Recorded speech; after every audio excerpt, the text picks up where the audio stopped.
TV. I'm with Tommy Dove. How you doing, sir? I'm very well, thank you, Frank. How are you? Not too bad, not too bad. I see two gentlemen either side of you. Can you explain to me who these two gentlemen are, please? Yep, to my right we got Ashley Demetz fighting on Saturday at the Yorkhall. He's fighting against Sam Wall in a very, very competitive fight. Sam's a very tough, seasoned fighter, so Ashley's going right in at the deep end, but I think he's going to relish the opportunity and I think he's going to do the business. Okay. To my left, I've got Richie Gray, Essex boy, cracking lad. Spent the last month with him, you know, helping him do a little bit of promotion, and he's been really good to work with. He's going to be fighting against Terry George from Canning Town. Again, really, really good first fight for him, and I'm looking forward to both of them being on the bill. And you sell tickets, yeah? Big ticket seller, or? I think I've done all right. I've got about 160 so far. We've got a week to go. I had a few more people, late notice people, they say I don't want tickets last minute. They'll start calling up when I tell them I've got none left. So hopefully I'll do about 180, but we'll see. We'll see. I think I've done all right. So it's your first fight. So obviously, what made you want to get into boxing, you two? Where did you get the desire from? I thought I was Andy on a 6 weeks holiday when I was a kid. Went down the club, got an ID in. Oh, yeah, then kept going back for some reason. Okay. I should have packed it in, shouldn't I? What about yourself? What's made you want to get into boxing? It's a tough career. I've been in and around the gym since I was like 17. It's a long story. I took a break, but then I don't know if you know a guy called Mick Carney. Rest in peace. I made a promise to him that I'd come back, box for the club. Came back. The intention was just to have one or two, but then I kept winning, and then it just kind of carried on from there. Okay. So yeah. So what's your long-term plans with these two gentlemen, Tommy? Well, first and foremost is to get them out and get them obviously winning on Saturday. That's the most important thing. Then obviously with Ashley's manager, Brian Lawrence, and Richie's manager, Alec Wilkie, it's about devising a plan for them. You know, they haven't got to fight exclusively for me, although I'd like them to. But at the same time, I think it's important that they get as many fights under the belt as possible. And as we've seen with Dominic Akinladi here today at the press conference, you can get to, you know, titles very, very quickly. 5 fights, half a dozen fights, you can get there. And at that point, as I said earlier, the world's their oyster. You know, they're both good kids, they both train hard, and as you can see, you know, they're both different parts of the world, but they're both here today representing Dove Box and representing the show on Saturday. So I'm very thankful for that. Okay. What's your long-term plans as a promoter? Obviously, you know, get Saturday out of the way, but I'm a very ambitious man. You know, I see how other people are doing it, and I think to myself, you know, I'm not going to watch how they're doing it. I'm going to do it my way. I love boxing. I've been involved in boxing for many, many years, and I've got my own ideas of what I want to do. So I'll do it piece by piece. And you mentioned ticket sellers earlier, and of course, that's the key ingredient to a lot of promoters' ideas at the moment. You know, how many tickets can you do, how many tickets you can do. But I think myself, I'd like to look beyond that, and that's why I've done this press conference today, because if I was just all about tickets, you know, some of these guys might not be on the bill, but I don't believe in that, because I think boxing isn't about ticket selling. It's about what you can do in the ring. And of course, if you can sell tickets, it's great. It's great for your revenue, it's great for your exposure. But, you know, I know some people get on big shows and they can do 500 tickets, but whether they beat these two guys or not, I don't know. But this is what we're going to find out. We're going to find out whether these guys can cut the mustard. Whether they can sell tickets or not, we're going to get them out there, and we're going to try and build up their profile, build up their exposure. Would you ideally, obviously, like to have some TV coming your way sooner or later, so to fund some of the shows? Yeah, we're going to be filming. We're going to be filming the show on Saturday anyway, doing our own production, which is obviously something I was really kind of interested in doing, and I wanted to do. I don't want to go and ask anyone for anything. I believe that if you can do something yourself, it's good to do it.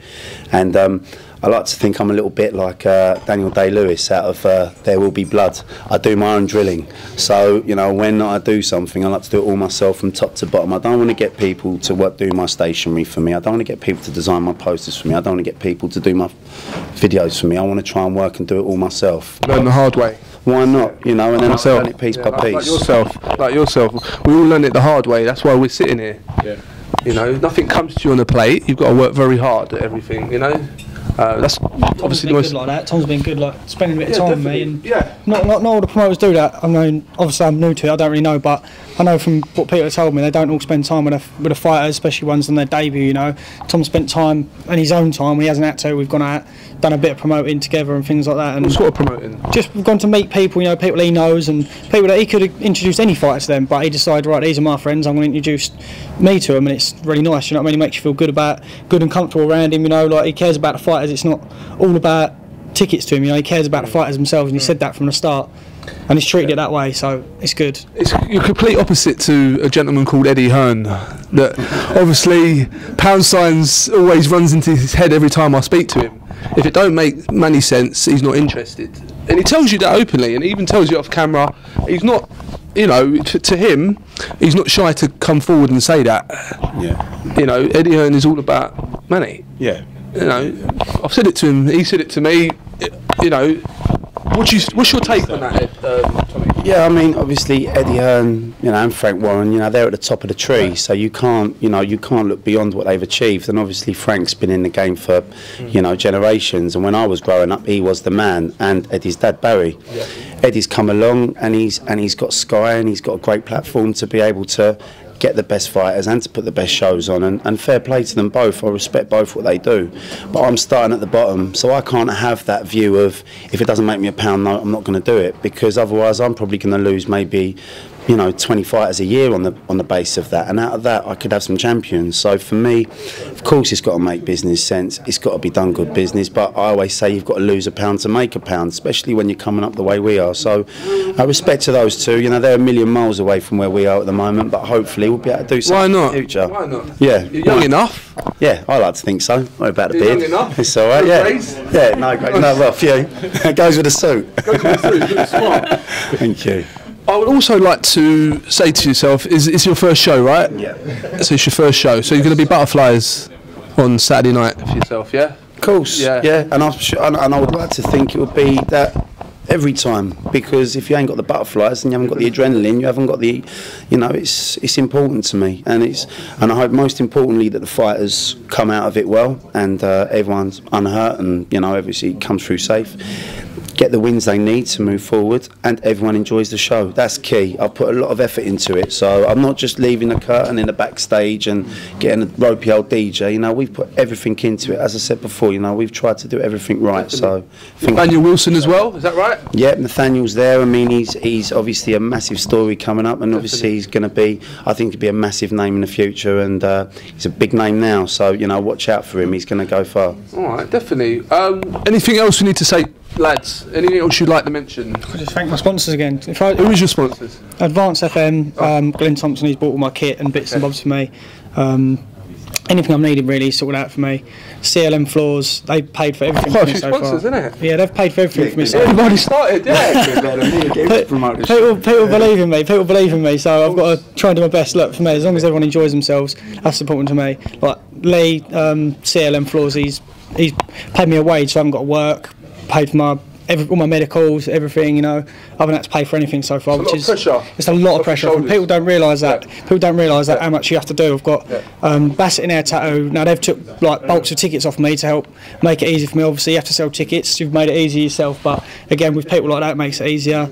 And the Value Cars, he's done the same as well. Took a bulk of tickets off me. Also taking everyone from Essex up to London for me, which is handy because I ain't going to walk.